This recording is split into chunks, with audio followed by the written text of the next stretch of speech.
This is Fred Beck and Fred Talks Fighting. I'm joined over Zoom by BJ Flores. BJ, it's good to see you again. It's been a little bit of time since we last spoken. How's life with you? How's Man, everything? great. Everything's great out here in Scottsdale, Arizona. Everybody's working hard. Jordan Guinness, 7-0, 5 KOs. He fights this Saturday night in Tunica, Mississippi at the Fitz Casino. Looking forward to that. So we'll be out there for like 3 days and then back home on Sunday and back to work. We got a big event on August 30th. I think everyone's excited about, and then we'll see what's after that. But my guys are hard working. Tristan's in camp. Josh is working. Wade will be back out here after the August 30th fight, and everybody's excited. So there's going to be a lot of opportunity in the end of this year. So it looks like the end of this year will be very busy for you then. Now it's almost the calm before the storm. Yeah, 100%. And it's fine. There's a season, Fred, for everything, and it's you know, not every time of the year is always going to be super busy for you.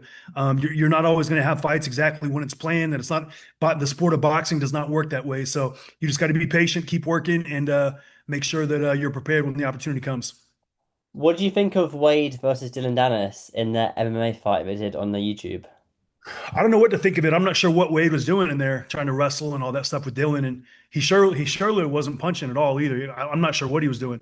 If he was just like, I'm not sure. Wade's a much better boxer than that. I don't know if he what he was trying to show or what he was trying to do, but I'm a little confused on what was going on there. But he got in there with him. Obviously, Dillon in wrestling, it's no comparison. Dillon's a great wrestler. He's very good, but as far as the punching goes and everything, I'm not sure what they were doing. Do you think we'll see that fight in boxing in the near future? Is that a possibility? Two big I don't stars? know. I don't know. I don't think so. I think Dillon's going to focus on his MMA, and I think he should. I do. He's obviously a very good grappler and a good wrestler. He should focus on that. He's got a lot of years in training for that, and to go to boxing, I think he gives away a lot of his advantages because he hasn't shown to be a good boxer or a good striker yet, but that doesn't mean he's not tough, and that doesn't mean he can't grapple. So I think he'd be smarter to stick to that. If Wade did fight Dillon Danis in boxing, how do you reckon it would go? I mean, based on what I saw in that video, which I don't know what they were doing, I mean, it looked like it was easy for Dillon. I mean, obviously he was wrestling and kicking, but all that. But boxing's different. But I don't know. I just feel like I don't know if Wade was. I'm not sure what Wade was doing. I got to have a talk with Wade and see like what he was thinking with all that. But it's not like it would have been a competition. Like if Dillon was trying to wrestle him, he would have taken him down whenever he wanted, of course. But the boxing looked pretty rough. We got to get Wade back to camp sooner rather than later. He's better out of shape then, is he? I don't know if he's out of shape or if he just didn't.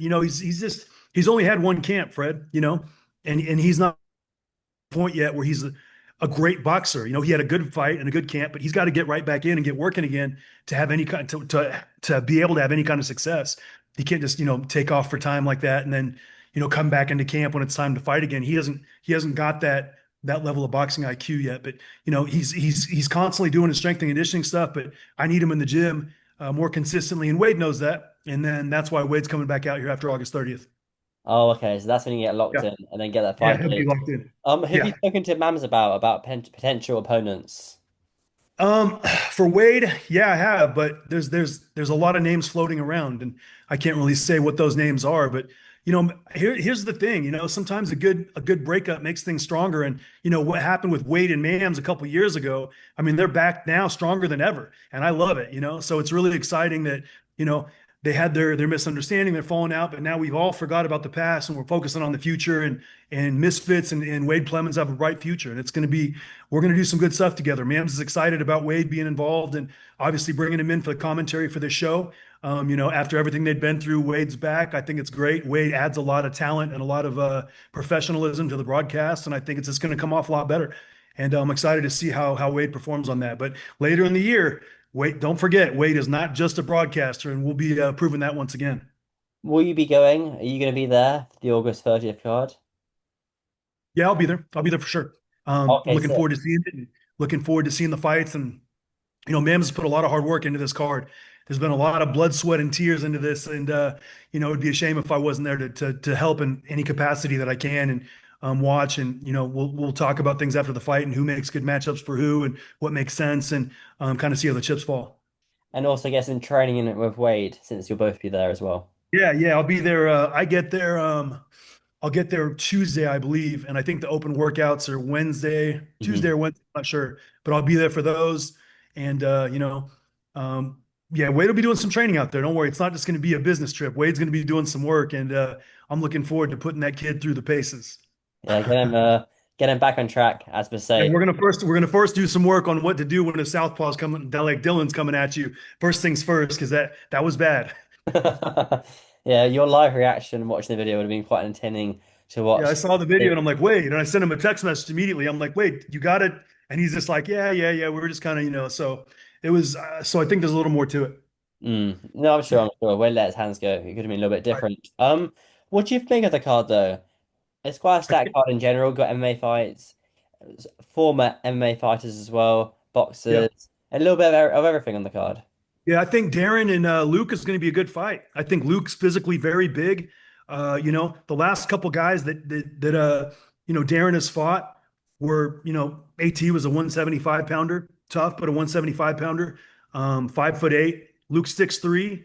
Luke's really like a 205 pounder, but I think the fight's at 195, I believe. And then, Luke's a big physical unit. He's been boxing for like 6 months ago. I was talking to Luke like 4 or 5 months ago, and he was excited about doing this. So he's known about it for a little while. And I think it's going to be a good fight. I think he's got decent boxing skills. He's been working out at Churchill in LA. So I'm looking forward to watching him and see like what he's learned. And, Darren's tough, but I think this will be a surprising fight. I think Luke will do a lot better than people think. And Who's with Salt and Tony, I think it's just a different level of professionalism that Tony has that Salt's ever seen before. You go from fighting, guys like Slim and guys like Kenny to Tony's a real guy. It's a big difference and a big step up, even though he's coming off losses. He hasn't lost a, there's no question Tony would beat everybody that Gibb has fought, honestly. And now maybe not, maybe he wouldn't beat Slim, I don't know. But everybody else that Salt's fought, I think Tony beats no question. So it's going to be a good fight for Salt as well. who wins the co-main event? Well, I mean, look, I mean, I think it's a great fight, and I think this is why people want to tune in because it's a like a hybrid, cross event where you get a guy who everybody knows, Tony. He's a little long in the tooth. He's a little older now. He's not what he once was. But you know how the song goes, I'm not what I once was, but I'm as good once as I ever was. And that might be the case for Tony Ferguson on August 30th. That's, sometimes these guys can't fight all the contenders they used to be able to be able to fight, but for that one night, they can show up and put it all together. And I think that's what Tony Ferguson is hoping for. We'll see. It'd be interesting. I don't. It'd be interesting to see who lets his hands go. A lot of these Yeah. MMA fighters that come into boxing almost afraid of letting their punches go. Do you know why that is? Well, it's 3 5 minute, it's 5 3 minute rounds, right? Hmm. That's going to be advantage. That's going to be an advantage for Tony. I don't think Gibb has done that too many times. And I think, Tony's been in some real intense situations in the UFC, obviously. He knows how to bite down. So I think that's the experience advantage definitely goes to Tony, but the boxing advantage goes to Salt. And Salt might be able to just get him out of there in the first round and a half. And if he does, that wouldn't surprise me. But if it gets into late round two, round three, round four, round five, I think Tony's going to be in the fight. We'll see. We'll see. It's pretty Yeah. exciting stuff ahead. Any other Yeah. fights on the undercard in that sort of intrigue you? It's quite Yeah, a I'm looking card. forward to watching the Chase Demore fight. He's been training hard and he's looking good and he's working really consistently. And then, my favorite fighter on Misfits, Carla Jade. She's absolutely hilarious, and I just love, watching her back and forth banter and so classy. So I'm looking forward to watching Carla fight. I'm a big Carla Jade fan, so I'm looking forward to that. And who else on the undercard? The new Dylan what's Dannis the guy? Dylan Dannis making the first ever Misfits MMA fight happen. I'm really curious to see how the kid that he's fighting. I'm really curious to see how he's going to be able to deal with Dillon on the ground. I don't see it happening. If he can deal with Dillon on the ground, I would be shocked. I see, Dillon being able to, maybe I'm completely wrong, but I see Dillon being able to take him to the ground and end the fight rather quickly, in my opinion. So I know he's tough. What's his name? The Spencer kid. Warren I think he's Spencer. yeah, he's a tough kid. I saw him fight on the last show. He could punch a little bit, but you got to remember when it's MMA rules, like those guys that wrestle and grapple, they have the advantage. It's not the same thing. Like people think, oh, I'm going to be able to hit him and knock him out, but once the fight goes to the ground, it's completely different and all bets are off. So I got Dillon in that one pretty easy. Yeah, it'd be interesting to see, and especially having MMA fight in the ring as well, not an octagon in a boxing ring. Yeah, how are they gonna work the ropes? Is there gonna be like a net outside to catch him, or like what if he goes for a single leg and takes him out or whatever? I'm curious to see like if they keep the ropes the same or they put an extra rope in, or if I don't know, they just stay in the middle of the ring. But I think it could be definitely interesting. Yeah, certainly. It's a good point actually about adding a third or adding a fourth rope even. Just one last thing before you go. Jake Paul has been online recently. It seems that the AJ fight could be happening in the distant future. Your thoughts on Jake Paul versus Anthony Joshua? No thoughts on that. I don't see that happening. I just, for all that Jake is great at, and he's great at a lot of things, he's got to leave Anthony Joshua alone. You don't go from, with all due respect, the guys that Jake's fighting, to Anthony Joshua. That's just too big of a step. I think it's just talk, getting everybody excited, and maybe something will happen down the line, but I don't see that happening next at all. And I think if that did happen next, it would be a mistake.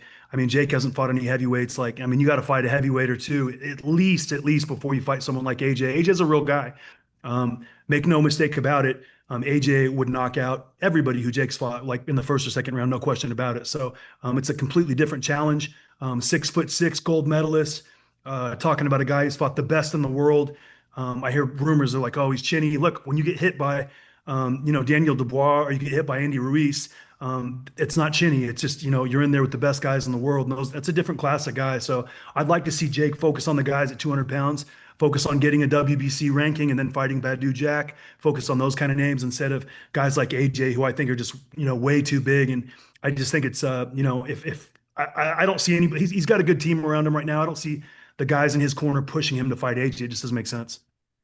So if you and Nikisa, what would you match or who would you match up Jake Paul next? Well, Nikisa's got a mind of his own. He's a brilliant guy. I just don't know what they're thinking, like talking about, Jake with AJ. I don't know what they're talking about with that. And I think Jake's getting a lot of credibility the way he beat Julio Cesar Chavez. A lot of haters, but also a lot of people, a lot of experts said Julio Cesar Chavez beating Jake.